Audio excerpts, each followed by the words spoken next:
ರಂಗನಾಥ ಸ್ವಾಮಿ temple. ಇಲ್ಲೇ ಒಳಗಡೆ ಹೋಗ್ಬೇಕು. ರಶ್ ಐತೆ ಏನೋ ಗೊತ್ತಿಲ್ಲ, ಇವತ್ತು ರಜಾ ಅಲ್ವಾ, ರಶ್ ಇರುತ್ತೆ ಅಂತ ಅನಿಸುತ್ತೆ. ಇಲ್ಲಿ ಕ್ಲೋಸ್ ಆಗಿದೆ, ಓಪನ್ ಮಾಡ್ತಾರೆ ಇನ್ನೊಂದು 10 ನಿಮಿಷ. ಏನೋ ಇಷ್ಟೊಂದು ಗಲೀಜೈತೆ ಕಲ್ಯಾಣಿಲಿ. ನೀರು ಗಲೀಜ್ತಾನೆ, ಇದು ಪಾಚಿ ತಾನೆ, ಪಾಚಿನೇ ಅದು. ಅವಾಗೆಲ್ಲ ಕಲ್ಯಾಣಿಗೆ ಏನು ಡಿ ಪೌಡ್ರು ಅದೇ ಯೂಸ್ ಮಾಡ್ತಿದ್ದೀವಿ ನೋಡಿ. ಇದೆಲ್ಲ ಏನು ಯೂಸ್ ಮಾಡಿ? ಡಿಟರ್ಜೆಂಟು ಅವಾಗ ನೀರು ಜಂಪ್ ಆಗ್ತಿರೇನು ಹೇಮಂತ? ಹಾಂ ಹಾಂ, ಲಾಗ್ ಮಾಡೋಕ್ಕೆ.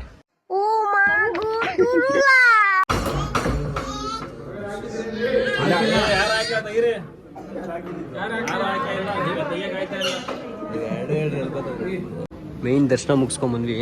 ಇಲ್ಲೊಂದು ದರ್ಶನಕ್ಕೆ ಬಂದ್ವಿ. ಇವತ್ತು ಹೆಂಗೋ ಖಾಲಿ ಇದೆ ದೇವಸ್ಥಾನ. ಇಲ್ಲಿ ಬರ್ಬೋದೇನೋ ನಮಗೂ ಗೊತ್ತಿಲ್ಲ, ಬಂದಿದ್ದೀವಿ. ಚೆನ್ನಾಗಿತ್ತು ದರ್ಶನ ಎಲ್ಲ. ಇವಾಗ ರಶ್ ಆಗೈತೆ ದೇವಸ್ಥಾನ, ಬಟ್ ನಾವು ಬಂದಾಗ ಕಮ್ಮಿ ಇತ್ತು.